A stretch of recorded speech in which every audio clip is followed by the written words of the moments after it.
Good afternoon. We're your host, Cohn and Jack Hammer. We write for Sports Illustrated's All 49ers. We're going to be talking about the 49ers for the next few minutes. We're going to talk about Kyle Shanahan's throw, Joe Staley's comments, all that good stuff. But we want to start out by talking about N'Keal Harry. He has requested a trade away from the New England Patriots. The Niners had him ranked high on their draft board. From what I understand, they would have taken him over Deebo Samuel had they had the opportunity, but they didn't. He was a first-round pick. Do you think the Niners should trade for Harry? Probably wouldn't be too expensive. Yeah, if they can get him for a sixth or a seventh, something way down there that's not expensive, then go ahead and take a flyer on him and see what you can get. I don't think he's a guy that's going to be a difference maker for him, but they're at a point where I think they just need to have a little bit better depth at that wide receiver position, and I think given their interest in him before the draft, it would make sense for them that they might have interest and want to bring him in and actually see him on the field for the with their roster and their players. He could be a good slot receiver for them. He could be their number 3 receiver. He could sort of give them what they hoped Jalen Hurd would give them. Yeah, that's pretty much what he is, a slot guy. If you watch what he does in New England, he's a Deebo Samuel, but without the explosiveness. And that's part of, I think, why he's had the issues that he has in New England, is he doesn't have he doesn't have that quick off the line of scrimmage explosion. The other guy that they have that they got that same year that New England got, that's the undrafted rookie. He's faster than him off the line. Jacoby Myers. Yeah. He's a more explosive player, and that's part of why I think, off the line of scrimmage you can watch them. On the film, that's one of the nice parts about Game Pass is you can actually watch these guys. Even if you're not a New England fan, just go watch him. It shows up really quick on film that he's not explosive off the line of scrimmage, and that's, I think, part of the reason why he's been struggling in New England, along with the fact that he missed, I think, the first half of his rookie season with injuries. He got injured again this year when he got hurt against the 49ers when they took him out on that crossing route in that game. So I think there's some interesting issues there with him, but why not take a flyer if you can? Yeah, and I think there are things that he can do where I liked him coming out of college. And if I remember correctly, he's about 6'3", maybe 6'4". He has long arms, and he's good at making contested catches because he doesn't create a ton of separation. So he gets fit in the slot. He has long arms, and he can make contested catches over the middle, kind of the way Kendrick Bourne will for the Patriots. It's interesting that Bourne is taking Harry's job. They're kind of similar. That's what I was just going to say, is that we're talking about him, and I know that he was a first-round draft pick, but everything that everybody seems to like about Harry is the same stuff that Kendrick Bourne, people liked about Kendrick Bourne. And there's a reason, I think, why New England brought in Kendrick Bourne and N'Keal Harry is in the situation that he is right now. Good point. So, sure, 6th or 7th round pick. I asked Vish this earlier. Would you trade Jimmy straight up for N'Keal Harry? If you could get New England to take him off your hands, I think, I would make that move because the whole contract. Yeah, because they're Garoppolo's not long for the 49ers, no matter how much we want to make it seem like he is. And I think the Patriots really do have a love affair with Jimmy Garoppolo that I know they've made moves, but I think they still really have a soft spot for Garoppolo. Right. So it seems to me that Jimmy Garoppolo might want to go back to the Patriots too, and he could veto any trade to any marginal team. Who's to say he hasn't already? So if the 49ers are in a position where the only option is cut Jimmy or trade him back to the Patriots for pennies on the dollar, I might rather have N'Keal Harry than a 6th-round pick in 2022. Yeah, I think I would definitely. I think the 49ers would rather have that as well, and I think that Garoppolo would be more inclined to maybe take a lower cost deal to go over there and try to rebuild his brand in the NFL at this point. One thing that I think N'Keal Harry can do that Kendrick Bourne can't is the gadget stuff.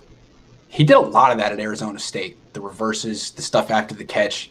I don't know if he didn't get an opportunity to do that in New England or he just doesn't translate to the NFL, but that was one of the big selling points with N'Keal Harry at Arizona State were those gadget plays. So I'd be interested to see if the Niners could use him that way here. Well, when this kind of broke this morning, I decided to go back and see what I could find on him. I couldn't find really much of his college film, so I didn't really get a chance to look at his Arizona State. But what I did do is watched him against the Seahawks at the beginning of this year, and he had a pretty good game in that game as far as yardage. And Seattle, and in that game, New England used him a lot like a gadget player, like how they would use Deebo Samuel or Ayuk in terms of he was pretty much just given he was their screen guy. That's pretty much what he ran was the screens. He ran he had one catch on a crosser, but other than that, he was pretty much just their screen guy. And when they tried to go deeper down the field to him, they couldn't get it to him. And part of the reason was again the lack of explosiveness off the line of scrimmage.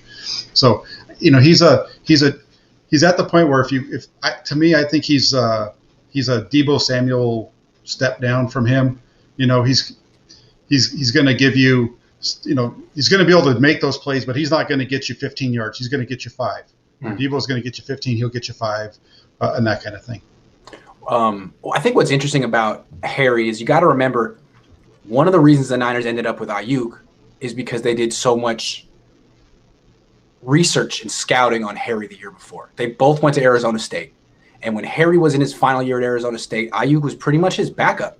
Didn't really play much. And I'm sure the Niners spent a lot of time with Herm Edwards and on that campus learning about Harry. And in the process, someone probably said, you should probably wait and just check out Brandon Ayuk, who's going to be starting and replacing him next year. He's actually more dynamic. So it's no surprise that the Niners were early to the party with Brandon Ayuk. Do you think all that research they did, they could go to Ayuk and say, what do you think? I mean, it seems like they probably already know a lot about Harry. They could ask Ayuk his impression. Yeah, though they definitely could. I mean, if they haven't already, might as well ask him because they played together. He's going to know a lot about him. They're in the same room together all the time in terms of their meeting room and things like that. So it makes sense. Keneal says, this is a no-brainer to me. He's cheap, another yak guy, and he's insurance in case Hurd doesn't stay healthy, or Deebo, or Ayuk. He's better than Jennings, in my opinion. Yeah, I think he's probably better than Jawan Jennings. I think the Niners, the kicker is that the Niners had this guy ranked higher than, I believe, Deebo and Jalen Hurd on their draft board. So maybe they feel like there's something there still. Yeah, I understand it. I guess it's a no-brainer from the standpoint of go ahead and throw something cheap to try to maybe bring him in. But when you look at his numbers across the board compared to the players that were brought out that came out of that class in 2019, he's not good at all. Jacoby Myers, Steven Sims, Preston Wilson, Jalen Guyton, Bray Ward, all guys that were undrafted free agents that have had a bigger impact in the NFL than he has. And as far as the guys that were taken at the top of the draft, I mean, he's not even close. The only guy that's even close to him that's been as bad as him has been J.J. Arcega-Whiteside with Philadelphia and Paris Campbell in Indianapolis. And both those guys are second round guys that you wouldn't expect to be that good anyway. Okay, let's switch it up a little bit. Trey Lance working out with Deebo Samuel, worked out with Ayuk earlier this offseason, but really spending a lot of time right now with Deebo Samuel. He's with Deebo right now while Jimmy's chilling somewhere in Chicago. Do you think this is a sign that Lance is the guy sooner than later? Like now. Yeah, it sure seems like it. I mean, he's worked with Deebo Samuel. He's spent time with Brandon Ayuk, and he's, Mohamed Sanu. He's been hanging out with George Kittle.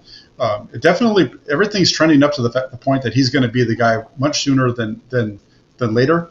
And I think the only thing that's really holding us back is the 49ers not wanting to put pressure on him and say that he's the guy right now. Right. I think that once they get into training camp, they're going to let it play out. And by the time we get to that last preseason game, it's going to be very clear to everybody who the better quarterback is.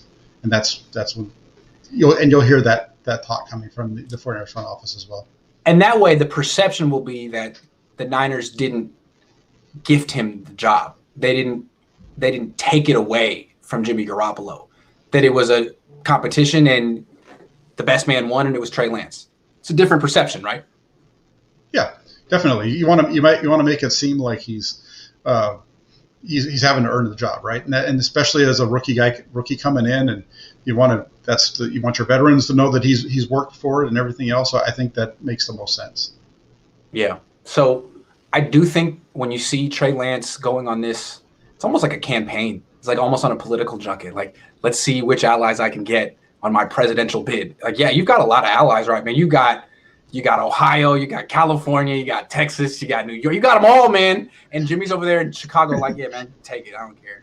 I don't really want to run for this. I want to go and be the president somewhere. I don't know. That's the way I see it. I do think that Trey Lance is being very strategic right now. Yeah, well, there's whoever it is that's putting all this out is definitely helping him out as far as getting the perception behind him. But beyond the perception, just the fact that he is spending the time working with these guys is just, I think it's huge, and it shows that he's putting in the work. It shows that the guys want to work with him as well, and there's more to it than just the highlights that we're seeing, I think. And there's always like the team's official story and their unspoken story. And the official story is that Jimmy Garoppolo is still the quarterback of this team. Forget about Trey Lance. They might as well be putting him in single A. Like, don't even think about him for the next couple of years. He's Joey Bart. Forget about Trey Lance. Jimmy is the quarterback of this team. But privately, they could be telling the guys who are going to be playing this year, Debo, Kittle, Ayuk, you should probably spend a little time with Trey Lance just in case. I mean, there's a possibility that he could be the guy pretty quick. So it seems to me that the players that matter on this team have got the memo and are spending time with the player who matters for the future. Yeah, I agree. I think when at the time of the draft he was in I guess maybe the Giants, the low A now, San Jose, right? So at draft time he was in San Jose. I think he's already up to Richmond, about ready to go to Sacramento at this point, just based off of what we're hearing from even Kyle Shanahan. But back to that again, as far as that he has the ability to, it's up to him whether or not he wins the job, is really the way that I heard it from when Kyle Shanahan said. Yeah, it's like it's not something he wants to. It shouldn't be his call. It shouldn't be something controversial. It should just be something that everyone agrees on, right? Hey, look at that. And that's what it was. Like, Harbaugh loved Colin Kaepernick, but he never benched Alex Smith. He never said, you know what? I don't care. Colin's better, and I'm just going to say it, and I'm going to play him. It's like, look, Colin, I like you, but we're going to have to kind of play this. And I respect Alex, too. The fan base respects. That would be very controversial to just insert you. It would be very controversial to just take the job away from Jimmy and give it to Trey. This way, it sort of lets the fans make the call. It's like, you watch. You don't need to hear it from me. You watch. Who do you want to start? Just watch him. That's more powerful. Yeah. Yeah, exactly. And that's exactly how it played out. And that way you get the whole team, the whole fan base rallying around this kid, as opposed to, are you Team Jimmy or are you Team Trey? Right? Exactly. Back in the day, was there Team Joe and Team Steve among the fan base? Oh yeah, there was definitely Team Joe. Yeah, there was. Yeah, heck, there was almost got into a fight in high school one day after football practice with my teammates, because he was Team Steve and I was Team Joe, and he said something I didn't like, and we almost had at it after practice. We were just the two of us on the field. He was the other quarterback. So do you remember what he said? Well, he was just a big Steve Young guy. He said something about Montana getting hurt or something like that, and I took it the wrong way. And that was somewhere, man. Yeah, that was about it. That was it right there. You wait till Steve Young is 38. See how he's doing. It was. I still remember that conversation. It was kind of funny, and then we just kind of backed off and went back to the after that. So enough throwing for today. Rick Holly says, "Ask Jack what the advantages would be with virtual training." This is something I talked about with my dad earlier and Vish just before. The idea of virtual reality as a training tool for quarterbacks in particular, because everyone says you need the reps. It's hard to get the reps because football's so violent. And for the quarterback to get the feel in the pocket or the feel of what coverages look like, you need all 21 other players playing and risking their bodies and running and exhausting themselves. And there's only so many reps you can have, although with virtual reality, theoretically, it could be endless. I don't know what the technology is at right now with virtual reality. I don't have virtual reality. But it seems like this could be a tool in the future that could really, really help the NFL develop quarterbacks, which they're not that great at doing. What do you think? No, you would think that they got to be close to it. I mean, this would be a tremendous thing if they could do that for the quarterbacks, especially like you said, because they might put that little thing on there and they can go out there and play. I know that, for example, this isn't a stick and ball sport, but I know, for example, NASCAR right now they have simulators where these guys are actually out there. They're actually driving the cars on the tracks leading up to it. So like this last weekend, they went to a track for the first time they'd never been to. But those guys had put hours and hours on these simulators working before it. And that's something that the whole industry is invested in. So I've seen PlayStation 5. I have an 11-year-old nephew. I know what that looks. Those graphics are amazing. I know what they can do. Oh, yeah. Yeah. Well, they have all kinds of different things. But yeah, they actually have, Ford and Chevrolet and Toyota are heavily invested in building these for the drivers of their cars and separate teams. I could see it would make perfect sense that the NFL should be able to do it. I mean, even if it's somewhat a little bit janky in terms of like the Madden model or something, but still, that's reps of be able to take the ball back, read a defense, and learn and delivering the ball. And at some point, you would think that you would be able to, build up the AI to where it's pretty realistic to what they'd be facing on a week in, a week out basis.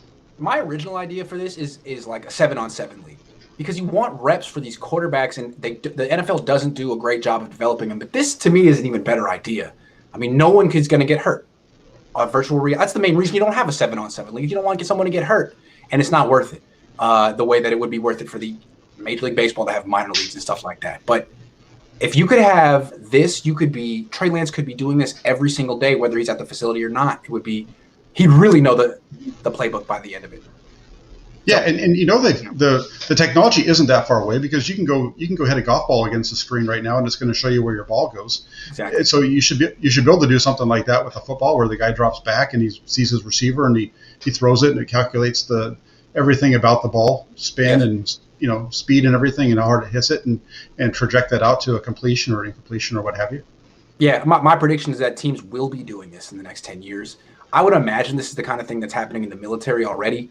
And that means the NFL should probably spend some of that money on it too. Instead of just spending on a PFF Gold subscription, guys, maybe you should splurge for a little virtual reality. I really feel like the NFL doesn't do enough to develop their quarterbacks. They spend a lot of money signing the quarterbacks, drafting the quarterbacks, and they're on the team. They're like, well, I don't know, man. Sink or swim, buddy. I don't know what to tell you. Maybe you should think outside the box. Try some of these things. I don't know. Yeah, no, I think the virtual reality training thing, that's a really great idea. Jeremy Price says, Team Jimmy G, a.k.a. Yimmy Yee. How often will they let you be present for Camp Grant? Every day. It's usually 12 days in a row with a day off. It usually goes 4 days, day off, 3 days, day off, 3 days, day off. And then that third day of practice usually is rough, Jack. That third day in a row, I don't know how it was with how you remember it, but that's when fights happen. That's when injuries happen. These players have like very little energy left. Or I don't know. It gets tough that third day. Oh, yeah, especially in the summertime. Oh, yeah, absolutely. Newt Lab TTV, what's up, Newt, says, I'd rather get Jacoby Myers. Harry lacks the horizontal athleticism, and his percentages when challenged for a catch are low. Fantasy letdown. Yeah, I haven't really watched much N'Keal Harry since college, and he was, a lot of players in the Pac-12 who were good in the Pac-12 haven't exactly panned out. But I'm not going to say anyone by name because he got mad at me this morning. I'm really afraid that who I'm not going to say is going to turn out to be like Kwame Brown in 20 years and just eviscerate me. So I'm not going to talk about that guy anymore. I'm sorry. Jeez, you already saw what happened with Kwame Brown. He's coming for everyone that had something slick to say about him 20 years ago. So I'm just going to stop.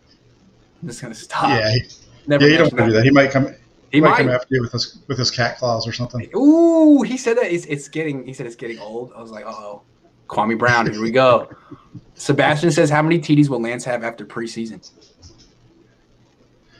18. That really depends. Yeah, that's a hard one to say. That's just based off of. It just depends on how much he plays, but I would guess he's probably going to play a little bit more than Garoppolo early on. Really, I could see if they start Garoppolo off first, he's going to probably get more reps in those first couple of games. So, let's throw out a number of 3 games. Let's say 6. Realistically, though, all it's going to take for Trey to take this job is consistent good reports in camp and a few wow plays in preseason. If he makes a few wow plays in preseason, Niner fans are going to fall in love. Because for all that Jimmy does, he doesn't give you that. He gives you the golf clap. It's like, man, look at that chip from the rough. That was really nice. But he's never going to just like drive it 400 yards, or he's just not going to – you're never going to give you a breathtaking play. That's not him. And Trey – does that. I've seen it already in camp. I've seen it. I'm here to report. I'm like I'm just here to tell you that good things are coming. Yeah, that athleticism is going to jump out, and but the arm strength will show. Yes. Thanks, Jimmy. We got this guy now. Okay, so the TDs. I don't know. Let's move on.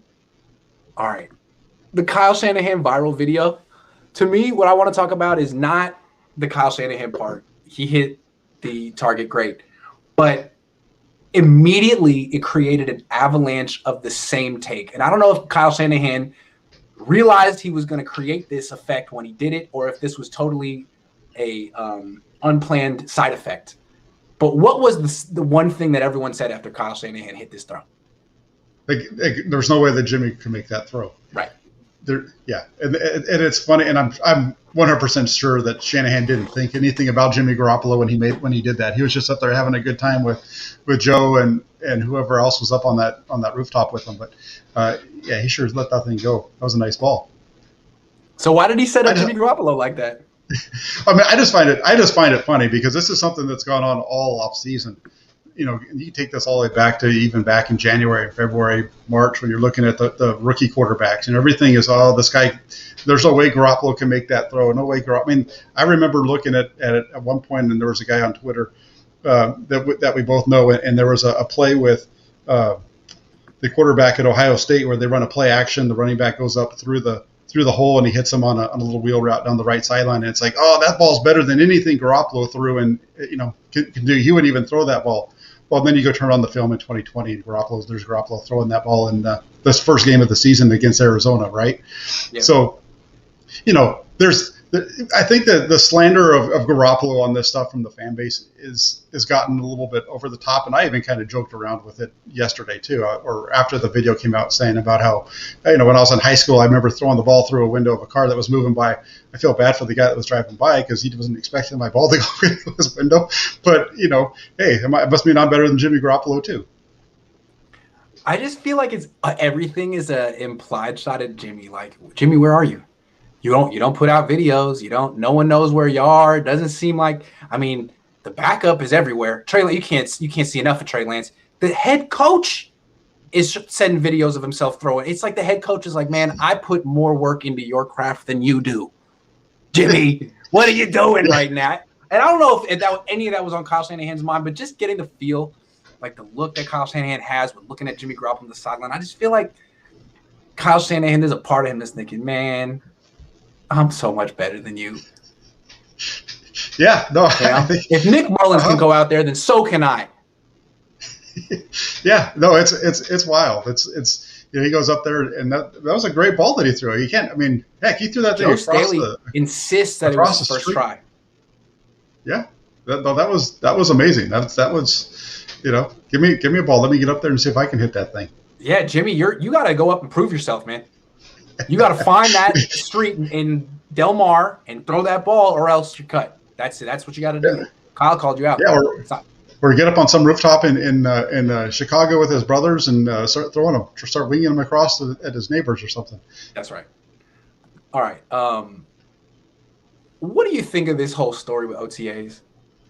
They canceled them, and then no wait, they were taken from them, and then no wait, they canceled them before they could have been taken away from them. What do you think?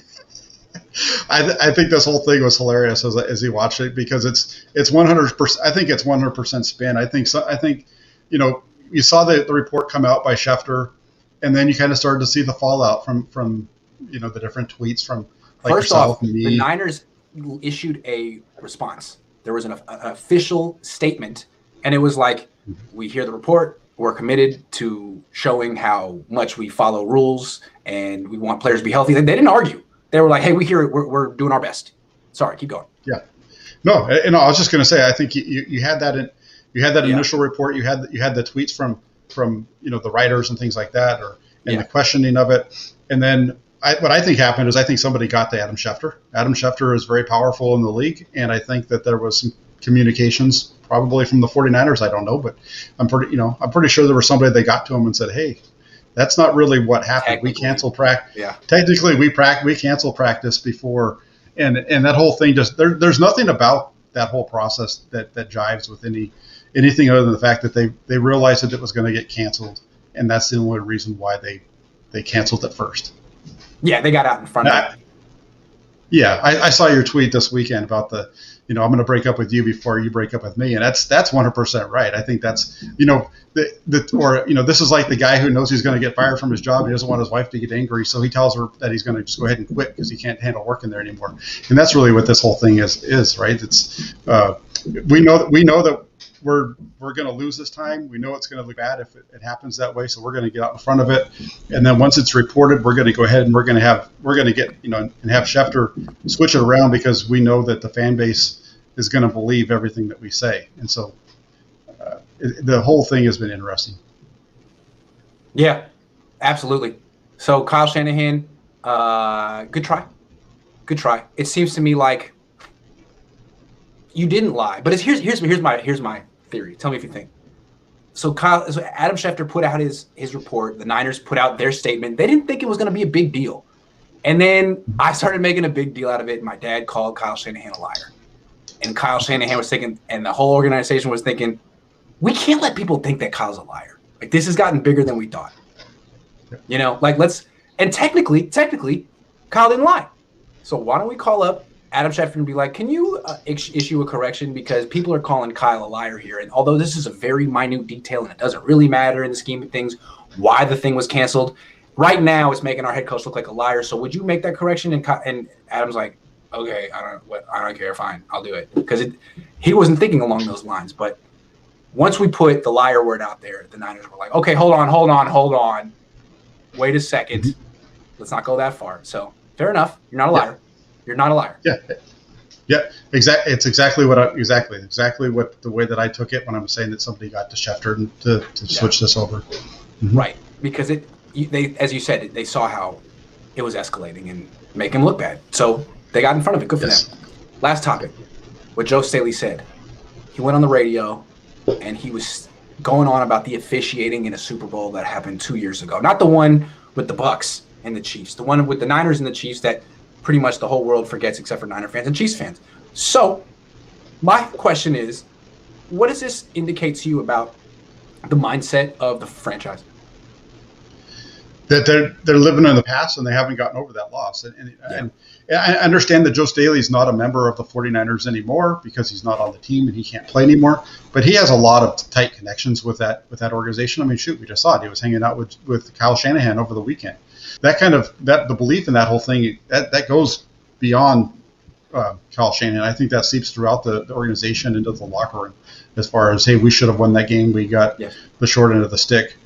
And quite frankly, yeah, they probably did, but they didn't handle it the right way and come back the next year and handle their business. And that's, I kind of threw out a tweet earlier this morning, similar. I kind of was said in a joking way, but I was angry. I'm still angry about Eric Wright getting called for pass interference against Washington in the 1984 NFC Championship game.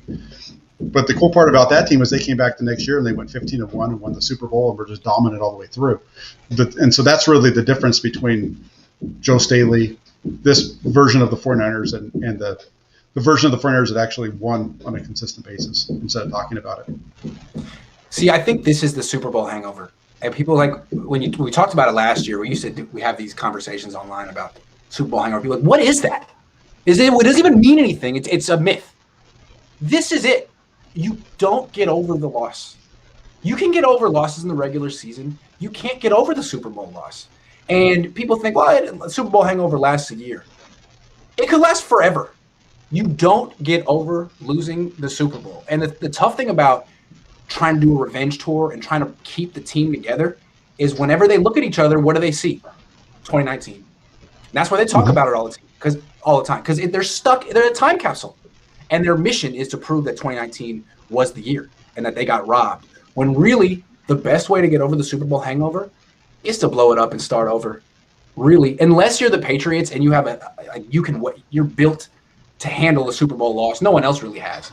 You should probably change something up and give the team a fresh start, something to feel like they're focused on the future and not the past. Otherwise, you're Uncle Rico. Think about 1983. It's and it's like it never ends. I think that's the Super Bowl hangover.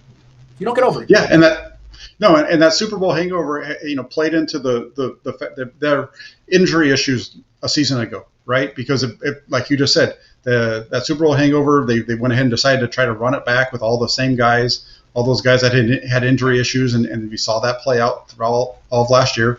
And we're seeing them still continue to do that. All those guys that had the injuries last year, they brought them all back again, and we're expecting.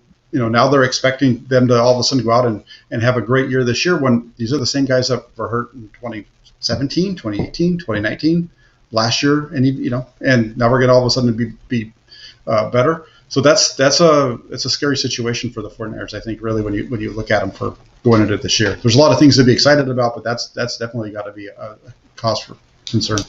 And I think to put this in a positive spin, it's all the more reason to start the Trey Lance era as soon as possible. You got to move on from this 2019 team.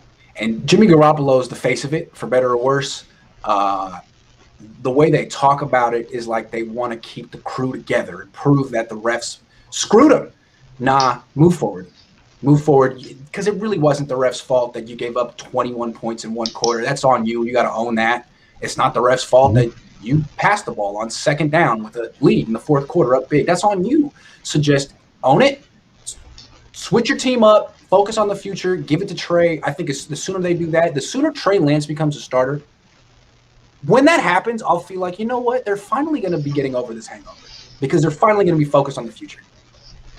Yeah, I agree. I think that's the face of the franchise. Changing that over, it's just going to be like a rebirth kind of that group, because it's and all. That's all why the state of the franchise bothered me so much, Jack. It's like you should be talking about Trey. Instead, you're showing pictures of Jimmy Garoppolo and talking about 2019 and asking whether this team is better. Enough. Let's talk about the future. Mm-hmm. Yeah, no, definitely. They're stuck in the past. They haven't moved forward. In terms of a lot of their messaging that they're putting out there. Yeah. And I agree with you 100%. That's actually a great point. So look, we're not coming down on Joe. Joe, that's his final game of his career. I'm sure he's going to be he's never going to get over that. You don't get over that. And I get that, Joe. But the Niners have to. You got to move on. And Kyle, you got to set the tone. John Lynch, you got to set the tone. Move on. When they should have not allowed. Greg Papa asked a question about comparing this team to 2019. They should never, ever answer that question again. Harbaugh wouldn't. We're not here to compare ourselves to the past. No, really, it's a really bad discussion point. You should be talking about this. Is this team better than one that was 2 years ago? I mean, come on, that's not really even something that we should be discussing at this point. That team was a really good team. They had their time. They didn't get it done. Let's talk about where we are. Especially, I agree with you a whole lot on the Trey Lance thing. You just spent all that money, not money, but all that draft capital to go up and get this guy, and he needs to be the face of your franchise now. Even if he isn't going to play, he's the guy that you should be marketing everything around. Yeah, I mean, I just thought not mentioning his name, and then doing the whole, hey, look at our 94 uniforms, and like every other picture was Jimmy Garoppolo. Here's Jimmy with Jerry Rice. Jimmy with Jerry Rice? That's Jerry Rice. Jimmy's going to be on some other team in like 6 months. What is going on? I thought it was bizarre. It's like, are you trying to milk a little money out of the Jimmy G cash cow before he goes? Or are you really confused about how to market this team in 2021? I mean, you should be proud of Trey. You should be proud of Trey. Let it go. Yeah, that was a big swing and a miss, because I'm pretty sure that if Jacksonville or New York or the Jets were out there doing anything like that, it wouldn't have been their old quarterbacks out there. It would have been their new rookies that are going to be the future of the team. So thank you, Joe, for shedding some light on what's going on here. It is the biggest hangover of all time. The Niners were on a serious bender. They were like 20 shots deep till they got to the fourth quarter, and they still can't believe. They're a little blacked out. They don't know what happened. They're like, we lost? No. That's not. We were winning by 10. That's the last thing I can remember. Sorry. It's a tough one, man. The hangover is real. T-Money Sacktown says, earlier today on your show with your dad, ALF was supposed to say ALF, as in the 80s TV show with the cat eating alien. I was born in 88, so I didn't watch ALF either, but ALF was kind of weird. Yeah, he was. I forget the context, but thank you, T-Money. I was like 16 in 88, but I still didn't really watch Elf, so I couldn't really help you out either. A little weird. All right. That's our show for today. I got to wrap it up a little early and write some articles for all 49ers and keep that going. But thank you, Jack, for helping us understand what's going on with this hangover and with that throw and with the Jimmy G slander and with Trey Lance's offseason scheduling. I think we have a good understanding of what's going on with the 49ers right now. Thank you, Jack. Thank you. Guys talking about Alf in the comments. We'll leave you guys. Talk amongst yourselves.